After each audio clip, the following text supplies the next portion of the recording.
Book 3, Rift of the Frozen Forge. Chapter 1, The Frostguard Citadel. Snow swirled in slow spirals as Connor followed the armored warriors along a narrow stone ledge carved into the cliffside. The cold bit into his clothes instantly, sharp, searing, nothing like the desert heat he had just left. His breath steamed in front of him. The core fragments orbited quietly at his shoulder, glowing with a soft internal light. The shard in his chest pulsed a steady rhythm, guiding him, warming him just enough to keep frostbite at bay.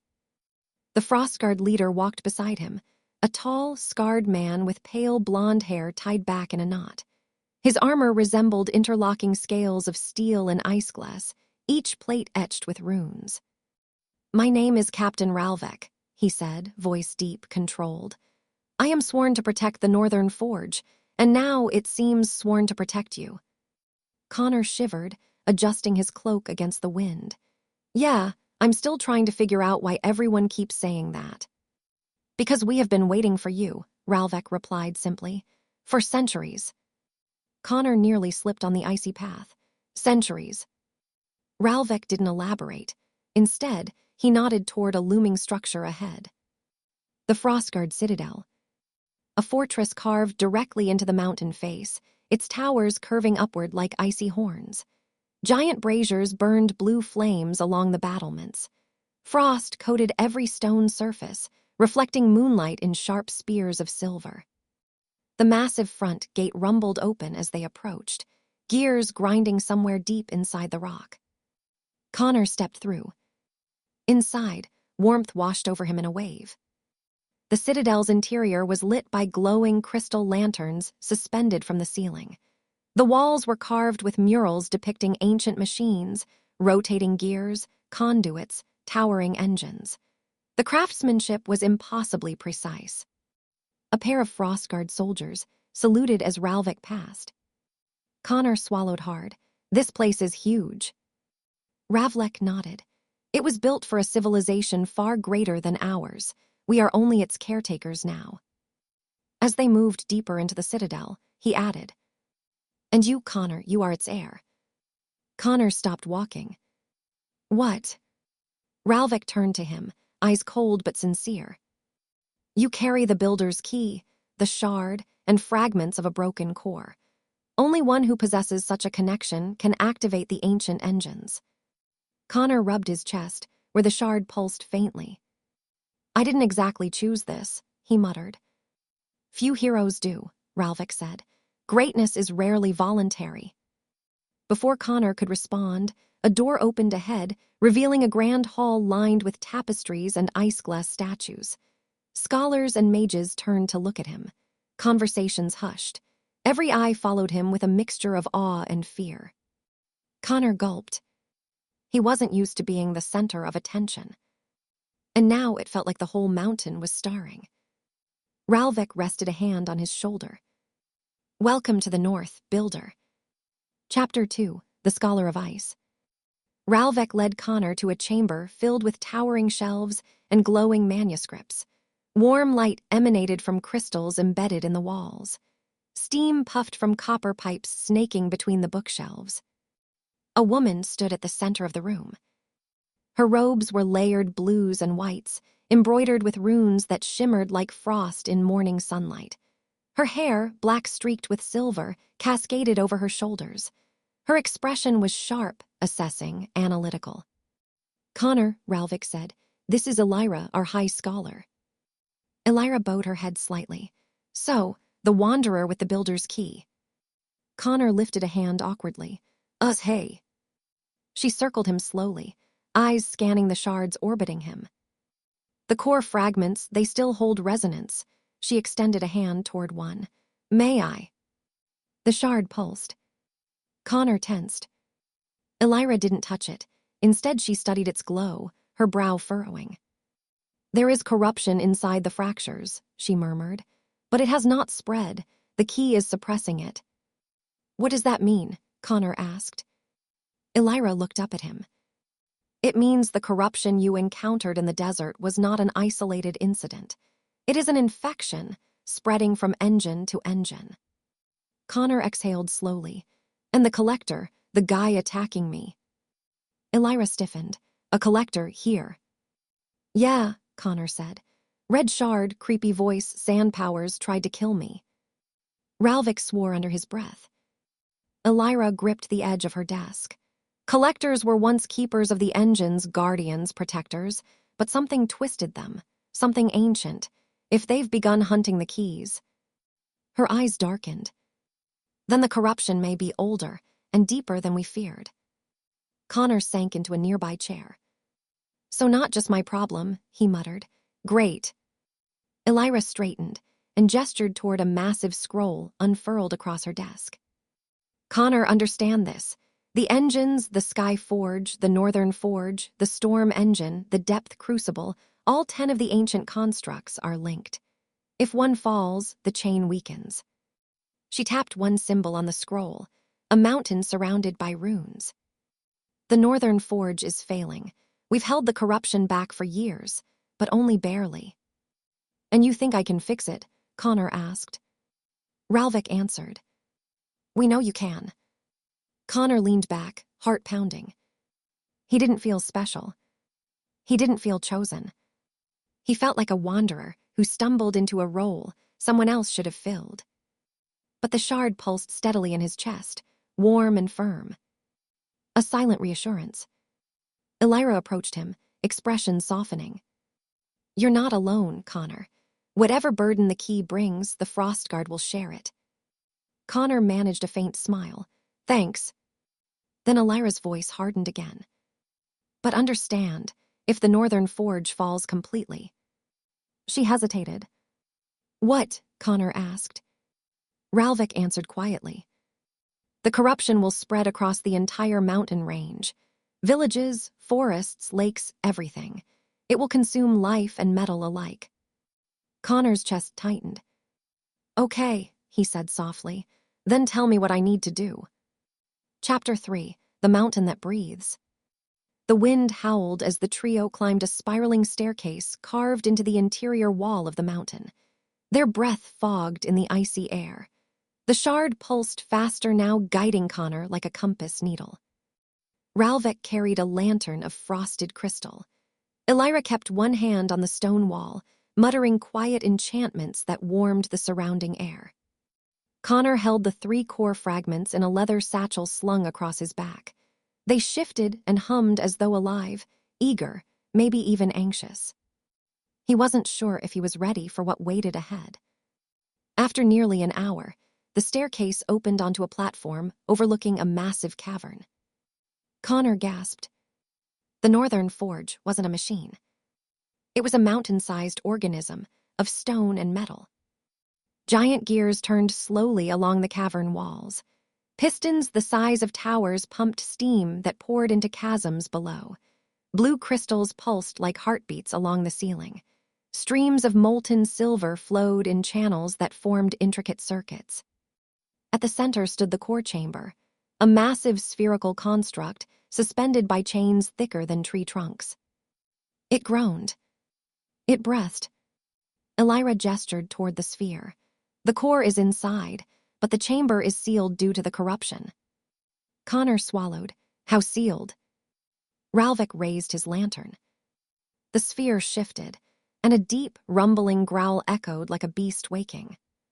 Connor stepped back. Okay, that's not normal. It used to be, Elira said. Long ago, but now. The surface of the sphere rippled. Something beneath the metal skin twisted like a trapped creature. Connor's pulse quickened.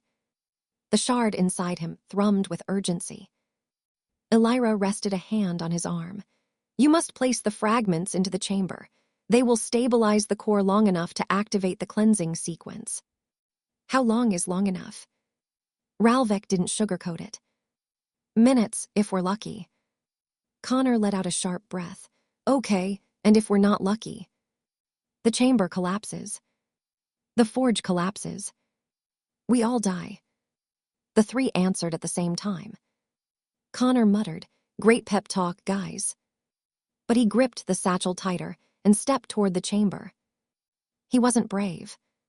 He wasn't chosen. But he was here. And that meant he had to try. The shard pulsed once. A signal. A warning. A promise.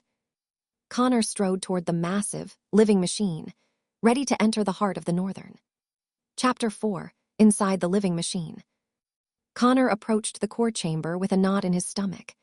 Every few seconds, the massive sphere shuddered, bulging outward as if something inside clawed at the metal walls. Ralvik and Elira followed close behind. A circular hatch lay embedded in the chamber's lower surface. Frost spread across it in spiderweb cracks. Connor reached out. The shard pulsed. The hatch responded instantly. Gears groaned as ancient locks rotated. Steam hissed from hidden vents. The circular door twisted open like the iris of a giant eye. Cold, pale light spilled out. Connor swallowed hard. Okay, this is officially the most dangerous thing I've ever done. Ralvik clapped him on the shoulder. You endure danger well. That's not comforting. Elira nodded. Be swift, the core is unstable. Connor stepped inside, and the hatch sealed shut behind him. The chamber interior glowed a faint icy blue. The walls pulsed with light, beating like an enormous mechanical heart. Thin strands of metal and crystal veins ran across the ceiling. The air smelled like lightning and cold iron. At the center, suspended in an intricate lattice of chains and conduits, the broken core. It resembled a massive jewel of frozen light, cracked down the middle. Dark mist seeped from the fractures, writhing like living smoke. Connor lifted the satchel from his shoulder. The shard in his chest burned with urgency. Okay, let's fix a mountain. He removed the 3 core fragments. They rose from his hands on their own, orbiting the damaged core like moons reuniting with their planet. For a moment, the chamber grew still. Then the core responded. Blue light erupted from it, connecting with the fragments. The floor vibrated. The chamber trembled.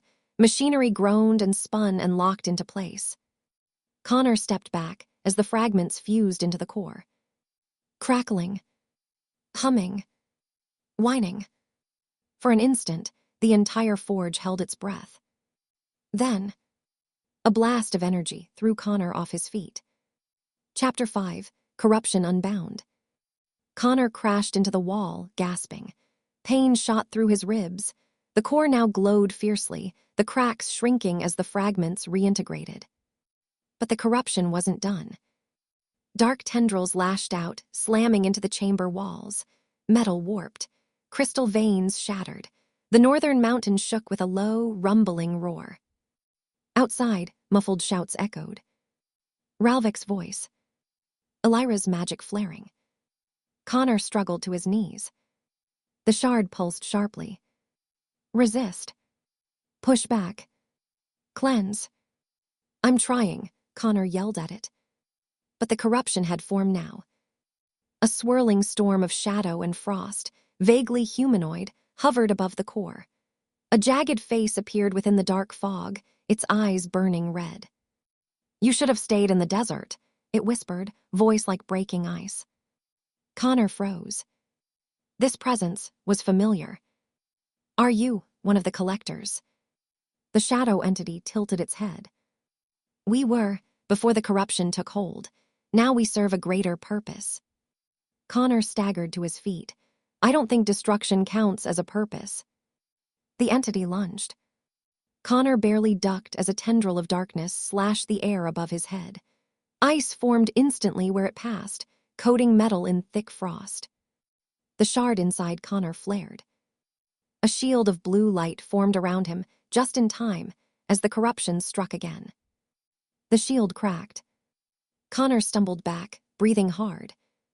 You cannot repair what was meant to break, the entity said. The engines brought order. Order breeds stagnation. Stagnation must be shattered. You sound like a motivational poster for evil, Connor snapped. The entity roared. The chamber shook violently, snow and shattered machinery raining from above. Chains holding the core groaned and snapped one by one. Connor took a step forward. His legs shook. His lungs burned. But the shard inside him pushed him on. You want to destroy everything, the engines keep running, but you don't even know why, do you? Connor said. The corruption hesitated. Just long enough. Connor thrust out his hand. The shard beamed a column of cyan light into the core. The core absorbed it, glowed brighter, and unleashed a shockwave of cleansing energy. The dark entity screamed, its form unraveling in threads of shadow. This is only one engine, it howled.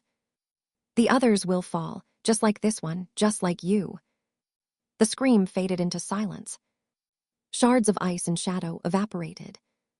Connor collapsed to one knee, gasping for breath. And then, the core stabilized. The light inside it pulsed calmly, like a healed heartbeat. The trembling stopped. The frost receded. The forge exhaled. Connor laughed weakly. I'll take that as a win. The shard hummed warmly. The hatch behind him twisted open.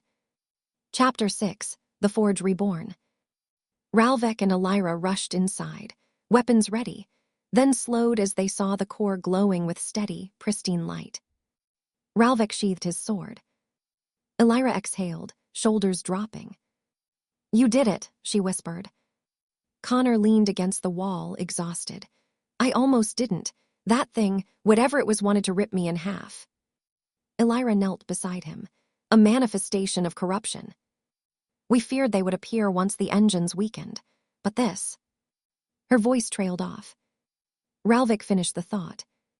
This means the corruption has intelligence, purpose. Connor looked up at them, and enemies. The shard pulsed in agreement. Ralvik helped Connor stand.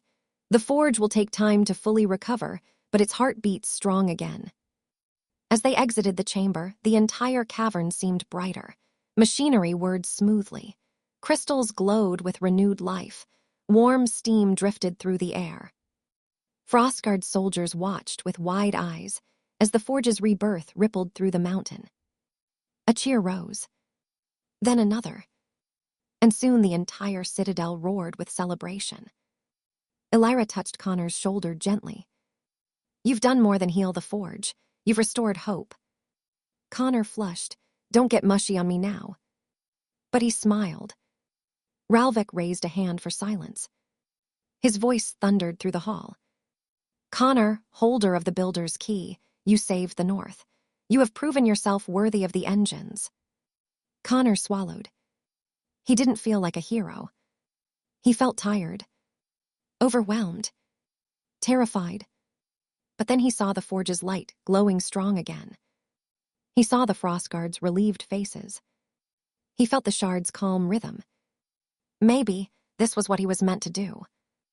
Ralvik continued. But your journey is not over. Connor groaned. Of course it is. Elira nodded. The corruption has spread to other engines. The southern bloom, the depth crucible, the sky reaches. She hesitated. And one engine beyond all others, the one even we fear. Connor frowned. What engine? Ralvik stepped forward, voice dark and grim. The Forgotten Gate.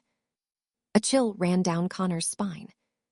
The shard pulsed sharply, not warm but cold. As if afraid. Connor exhaled. Okay, where do I go first? Elira unfurled a crystal map. Light traced lines between each engine. The nearest, she pointed, is the blooming forge, deep in the jungles of the southern wilds. Connor nodded. Then that's where I'm going. Ralvik clasped Connor's wrist. May the engines guide you. Elira bowed, and may they protect you. Connor turned toward the citadel exit, his cloak fluttering in the rising wind. The shard glowed brightly at his chest. The next gate shimmered open before him. Another realm. Another engine. Another piece of the truth. Connor tightened his grip on the satchel. Okay, he whispered. Let's go save another world. He stepped into the light. And vanished. Chapter 7, Through the Southern Gate. Light folded around Connor as he stepped through the gate. For a split second he felt weightless, suspended in something both liquid and electric. Then, heat. Humidity. Sound. Connor stumbled onto soft soil beneath thick canopy leaves. The air was wet and heavy, tasting of moss, earth, and rain. Insects buzzed in the background. Strange birds called from somewhere high above. He straightened and pushed aside broad palm-like leaves. A jungle stretched in every direction, towering trees draped with vines, flowers the size of his head, distant waterfalls roaring behind hills cloaked in green. Definitely not the snow anymore, he muttered. The shard pulsed with steady warmth, adjusting to the environment. But Connor wasn't alone. A low growl rumbled behind him. Connor froze, hand drifting toward the hilt of a nearby branch, the only weapon he had left after the forge battle. He turned slowly. A jaguar-sized creature crouched beneath a tree root. Its eyes glowed bright turquoise. Its fur shimmered like liquid metal.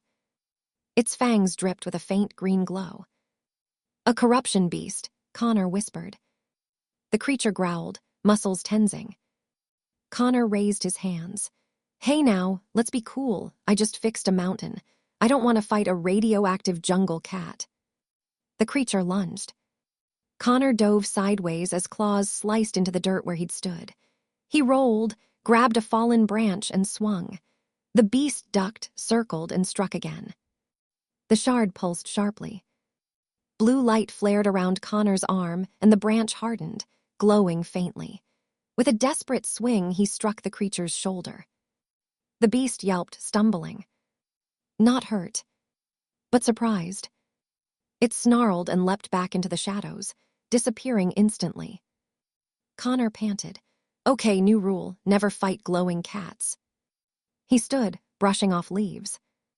A rustling sound came from his left, not a beast this time. A person. Chapter 8, The Bloomseekers.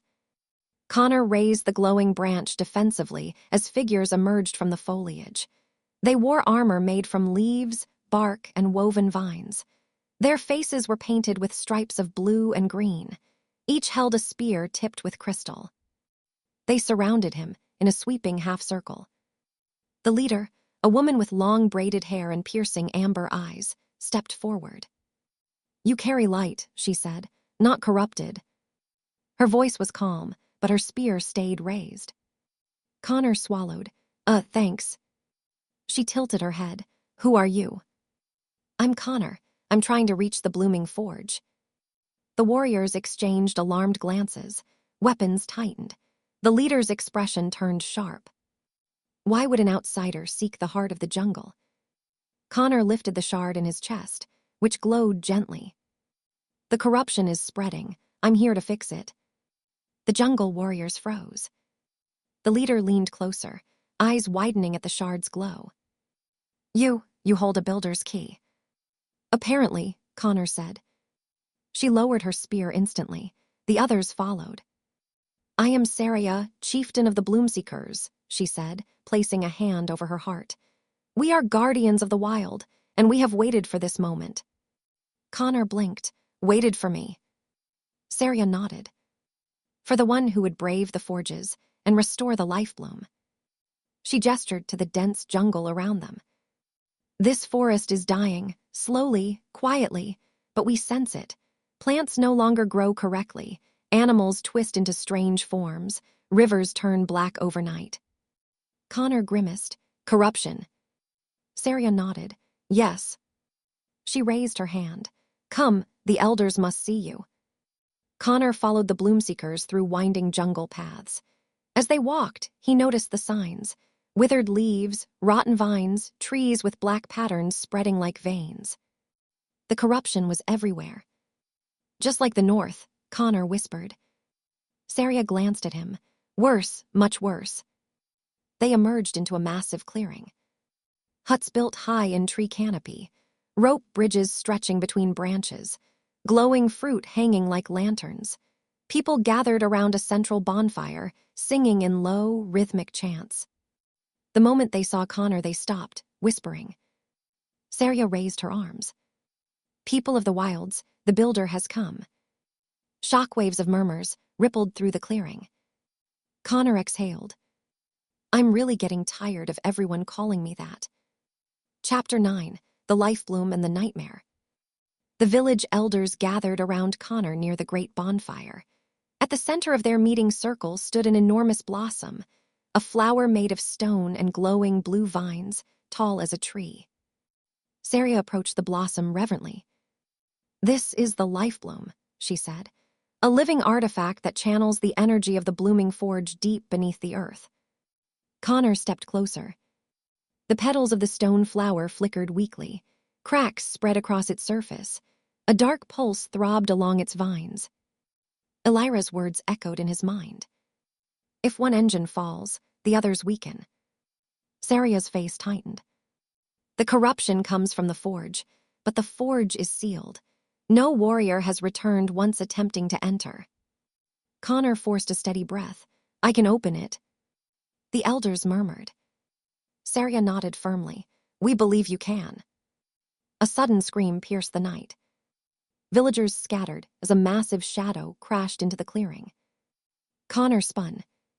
The corrupted beast from earlier, but larger now, twice as large, twisted, its body contorted with black tendrils, its jaws elongated unnaturally. Its eyes burned red. The elders shouted spells. Warriors threw spears that shattered against the beast's hide. Saria grabbed Connor's arm. "Builder, your light." Connor raised his hand instinctively. The shard flared. A burst of blue light exploded outward in a wide ring. Villagers shielded their eyes. The beast howled as the light burned away corruption on its limbs. But not enough. It charged Connor directly. Connor Dove rolled, grabbed a glowing fruit from the ground, and slammed it into the creature's mouth. The fruit burst, releasing a blinding flash. The beast reeled. Connor leapt onto a fallen log, bracing himself. "Okay, big guy, round 2. The beast lunged and froze in midair. Vines shot from the ground and wrapped around its limbs, pulling it backward. Saria stood over the Lifebloom, hands raised, chanting. The blossom glowed brighter, feeding her power. "Connor," she yelled, "strike while it is bound." He didn't have a weapon. Only the shard. And his will. He sprinted toward the beast. The shard pulsed into his palm, forming a blade of cyan light. Connor screamed and plunged it into the creature's chest. Corruption exploded in a shockwave of black smoke. The beast collapsed, purified, returning to its original form before falling unconscious. Connor fell to his knees, chest heaving. Saria approached and offered her hand. "Your courage is real. The forge will answer you." Connor took her hand and stood. "Then let's go fix it." Chapter 10, Into the Blooming Forge, Book III Finale. Saria led Connor deep into the jungle. Warriors escorted them, torches held high. They reached a cliffside wrapped in ancient vines. At its base lay a massive stone door carved with swirling patterns of leaves and fireflies. The Blooming Forge. Saria placed her palm against the door. It pulsed faintly, rejecting her. "It sleeps," she whispered. "Only the key may wake it." Connor stepped forward. His shard glowed. Cyan threads of light spread across the stone. The vines retreated. The ground trembled. The massive door split open. Warm, golden light poured out, carrying the scent of earth and life. Machinery hummed beneath the surface like roots moving underground. Saria bowed her head. "This is where we part. The forge tests all who enter. Only you may pass." Connor nodded. His heart pounded. The shard pulsed steadily. He took a step inside. The doors closed behind him, sealing with a final thud. Darkness. Then, the forge awakened. Vines lit up along the walls. Mechanical petals opened in the ceiling, shedding glowing pollen. Massive gears entwined with roots turned slowly around him. But something was wrong. A shadow pulsed deeper inside. A deep, cold laugh echoed through the forge. "You fix one engine and think you can save them all." Connor froze. He knew that voice. The collector stepped from the darkness, no longer draining and weak like before, but stronger, taller, his red shard burning like molten magma. The corruption grows, the collector hissed. And you, little builder, are only delaying the inevitable. Connor raised his glowing blade. Then I'll delay it, he said, voice steady, as long as it takes. The collector smiled. Then come, boy. His form dissolved into shadow and slipped deeper into the forge. Connor's shard pulsed. A warning. A challenge. A promise. Connor stepped forward, into the heart of the blooming forge.